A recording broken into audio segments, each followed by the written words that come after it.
Croeso, Difda, Bernachtin, Gia Hwitch, Fulcher, Daymat. Welcome to the Celtic Myths and Legends podcast. I am your humble host, Sian Esther Powell, and I'm going to be taking you on a journey through all the myths and legends of the 6 Celtic nations. That's Wales, Cornwall, Brittany, Isle of Man, Scotland and Ireland. Welcome.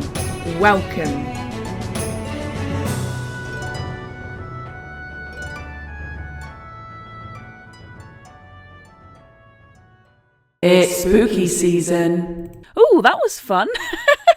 It's October, the night before Halloween, All Hallows Eve, Samhain, whatever you want to call it. And it's also back to the Cornish episode. Those who have listened to this podcast will know that every episode we cover one of the Celtic nations, and we're back to my homeland, Cerno, deepest, darkest Cerno. So what better topic to cover than ghosts and spectres and spirits, of which Cornwall has many.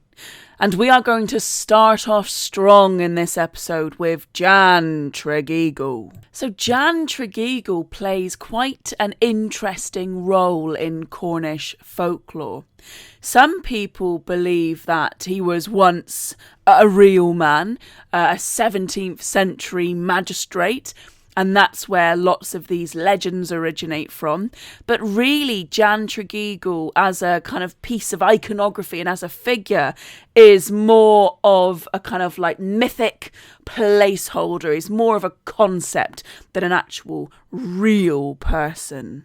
So there are many different versions of the Jan Tregeagle myth, but what you need to know is Jan Tregeagle is a wicked man, or was a wicked man. So wicked was he in life that he simply could not be banished to a permanent other world, and instead haunts this world and is set on a series of impossible tasks, and that is kind of like the basis for lots of the Jan Tregeagle stories. There are also elements of dealing with the devil, or Old Artful as he is otherwise known. And this kind of echoes the Faust character that you see in lots of literature, obviously in the original Faust, based on a historical person, that of Johann Georg Faust, who was a 15th century German alchemist, astrologer, magician, and often known or thought of as a charlatan, as a con man.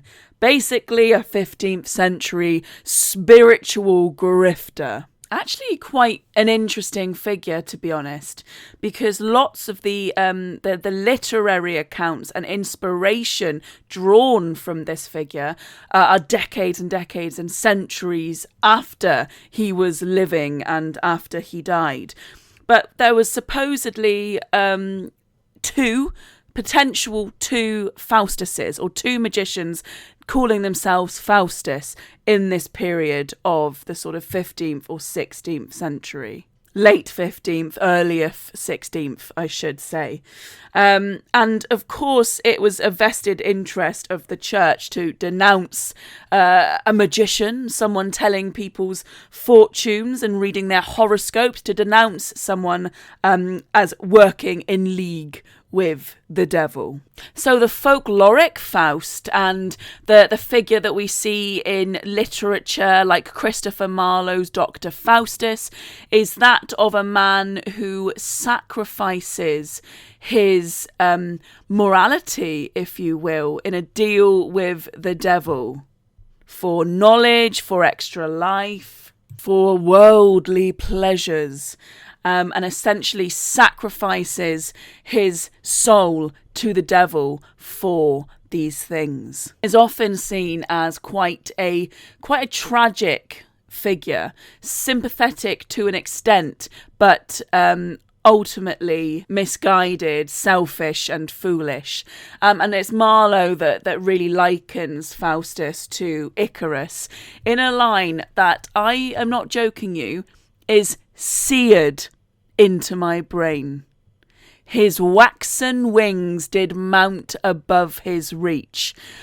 We studied Dr. Faustus, Christopher Marlowe's Dr. Faustus in English literature in college. So that is ages 16 to 18. So I guess like the last 2 years of high school equivalent. And I loved it. I absolutely loved it. And some of the things that I studied in this period, I don't know why, they've just lodged themselves into my psyche, and elements of Dr. Faustus have. And it was always that line referring to Icarus at the beginning, like likening Dr. Faustus to Icarus. His waxen wings did mount above his reach. And I've often quoted that when I have been feeling particularly hubristic. This was all one big tangent to say that Jan Tregeagle is essentially often used as a Faustian type of character. This character who has done a deal with the devil and is sort of tormented because of that, who has been selfish, who has sought worldly pleasures, and who is now being punished for that. So what we can piece together is that it's a theory that Jan Tregeagle was potentially a 17th century magistrate, a very harsh man, very harsh to tenants, and particularly kind of like morally bad, not a nice person, not a person doing good dealings, kind of doing a lot of underhand dealings, really undercutting people, bad to tenants, and just a pretty evil bad man all around. And then you have the stories of him murdering his family, murdering his wife, and making a deal with the devil. So some stories have Jan Tregeagle as a giant, as a giant ghost. I quite like the malevolence of him being a spirit of a man, just a really, really rotten, no good man. So let's go with that version for the purposes of this episode. So let's imagine. Long ago, there was a man named Jan Tregeagle, an awful, terrible sort of man. There were no bonds of friendship or love so strong that he wouldn't break them for his own gain. He mistreated all those around him, his family, the people that worked for him, and those that lived on his land. He beat them, starved them, and in a manner of speaking, stole from them, undercutting anyone in his way. But this was a learned man. No excuses could be made out of ignorance or unintelligence. This was a man who knew how to manipulate people and how to work systems in his favour. And when he eventually died, even the devil did not want his soul. Shortly after Jan Tregeagle's death, a former tenant was going through the courts accused of illegally obtaining land. This defendant, sure that Tregeagle, now that he was dead, could no longer torment him, and he cried and testified against him, saying, "If Tregeagle ever saw it, I wish to God he would come and declare it." But you should be careful what you wish for, because come and declare it, old Tregeagle did indeed. To the astonishment of the judges and the people bearing witness in the court, Jan Tregeagle's ghostly visage materialized and testified that he had forged a document. Now, justice finally having been done, left the court in a tricky position, and they could not send Tregeagle's soul back to hell, if indeed it was hell that had claimed it, or had Jan's soul simply been waiting, lurking in the shadows for this opportunity. And so it was decided that Jan's spirit should be set upon a series of tasks that would occupy him until Judgment Day itself. Many Sisyphean tasks were assigned to Jan Tregeagle, one of which was to empty Dosmerry Pool on Bodmin Moor with a limpet shell, and that alone. Just a little break in the spookies. Some of you might recognise Dosmerry Pool. Any of you keenly eared? I was going to say keenly eyed. Does not make sense for a podcast. But any of you Arthurian fans out there and people interested in medieval literature and mythology might recognise Dosmerry Pool. In reality, it's a very pretty body of water on Bodmin Moor and is one of the sources or tributaries of the River Foy. But in legend, it is said to be potentially one of the homes of the Lady of the Lake in Arthurian mythology. She who gave King Arthur Excalibur, the mythical sword Excalibur. So in that piece of mythology, a little bit less spooky and bleak than Jan Tregeagle, you have Arthur travelling to the centre of the lake and receiving the magical Excalibur from the Lady of the Lake. And in some Arthurian mythology, it is also the resting place of Excalibur. It's where Bedivere returns the sword after Arthur has died or is dying. Also, on the topic of Jan Tregeagle, and we'll get back to the main bit of the story in a little while, is in some versions of the Jan Tregeagle myth, he is in fact like condemned to be stuck in Dosmerry Pool itself, like right at the bottom of this bottomless lake. So in mythology, it was very common folk belief that Dosmerry Pool was bottomless, and then this was actually disproved in the 19th century, right at the end of the 19th century, the start of the 20th century, when Dosmerry Pool dried up for a little bit, and in fact proved that it wasn't bottomless. But for a while there was a belief that Dosmerry Pool was bottomless and Jan Tregeagle was trapped inside. Okay, back to the spookies. Many Sisyphean tasks were assigned to Jan Tregeagle, one of which was to empty Dosmerry Pool on Bodmin Moor with a limpet shell, and that alone. Frustrated and easily bored was Jan Tregeagle, and he fled this task and escaped to Roach Rock. Although it is said that Jan Tregeagle's ghost can still be heard on the moors near Dosmerry Pool, wailing and shrieking and moaning. From Roach Rock, Jan Tregeagle was set the task of weaving a rope from the sand of Gwenor Cove. And so Jan Tregeagle was doomed for all eternity to never complete any of these tasks. Never would he win his soul's freedom come the Judgment Day. And if you hear wailing on the moors, maybe now you know what or who it is. So that's one sort of general version of the Jan Tregeagle myth. Another version, quite romantic and almost tied to this kind of wild hunt type of story, has Jan Tregeagle fleeing the devil himself. Except this devil is almost akin to the Welsh Arawn, king of the otherworld, with his hunting hounds, the Cwn y Nun. And it is the hunting party of the devil, which is eternally nipping at the heels of Jan Tregeagle as he is doomed to flee forevermore. And it is this fate which inspired the ballad of the haunted moor.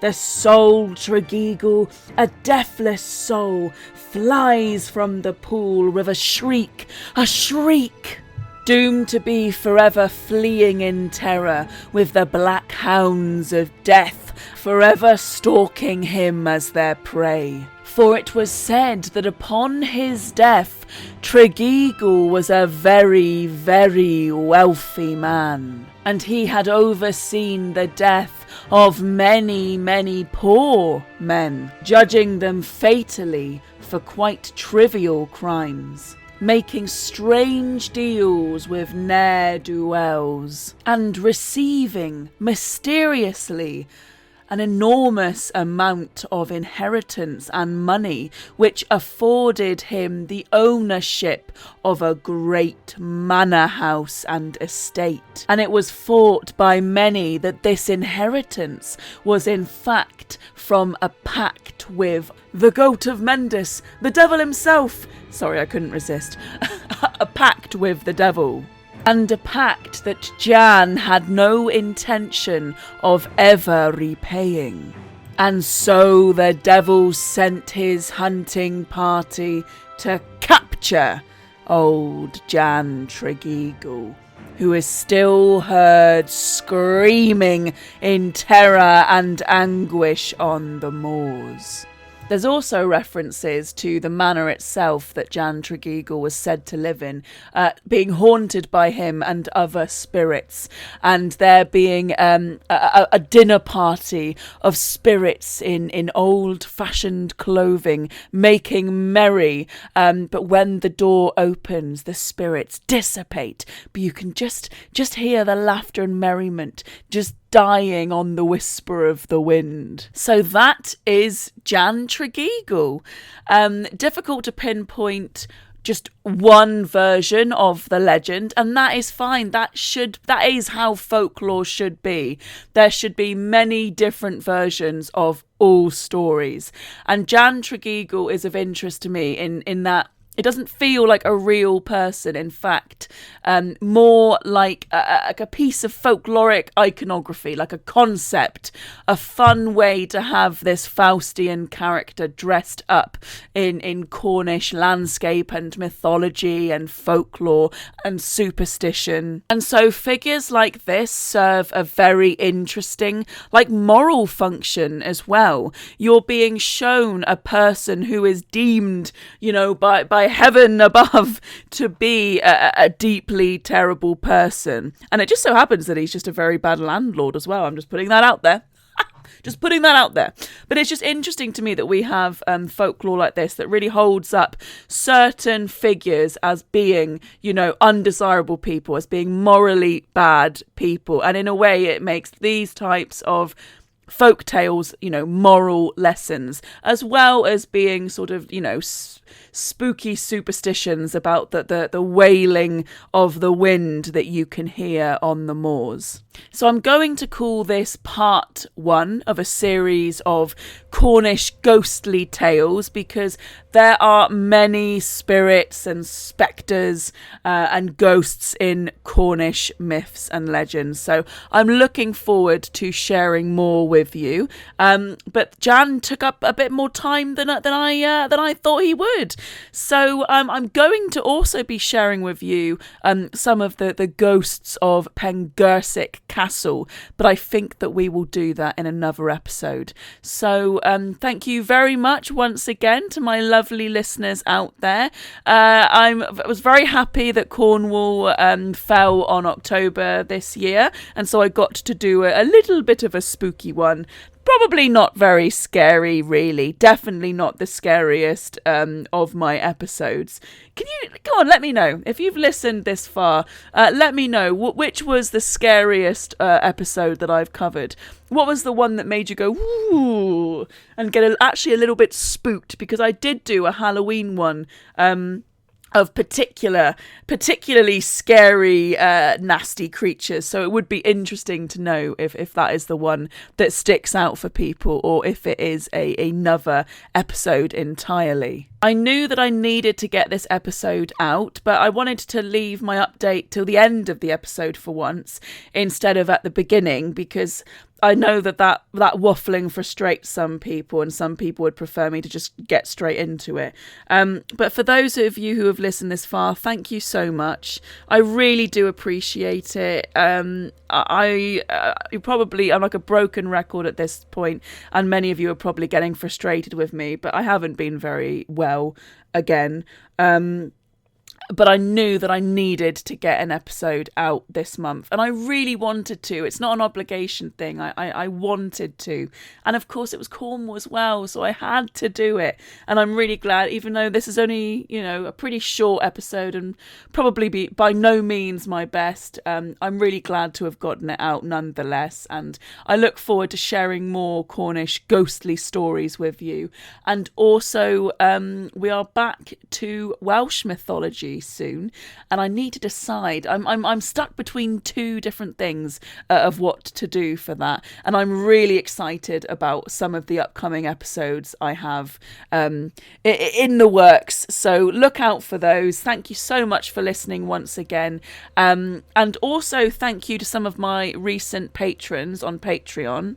We had Midnight Ronin joining the Patreon recently, so thank you very much to that, and thank you very much to everyone else that's joined that recently. You can join as a free member. You don't have to pay, although it's very appreciated that you do. This episode, this podcast is free, and all of the money just goes back into hosting it and doing things like, the story blocks membership that pays for the spooky music and the sound effects that I sometimes use and stuff like that. So it all goes back into the show, and goes back into my work sharing myths and legends. I have just started a new TikTok account that's very much just myths and legends based. None of my personal chaos. I've reserved that for my own other TikTok account. But that is Celtic Shan, if you want to go and follow that. And yeah, I've got some really, really exciting projects on the go at the moment, and one day you will hear all about them. Thank you once again for listening, and look forward to speaking to you all soon. I am your host, Sian Esther Powell, and that has been another episode of the Celtic Myths and Legends podcast. If you would like to find it elsewhere on the interwebs, you can also find me on Twitter at Celtic Myths Pod, on Facebook under Celtic Myths and Legends Podcast, on Patreon at Celtic Myths Pod, as well as Instagram at Celtic_Sian, and also CelticSian.co.uk.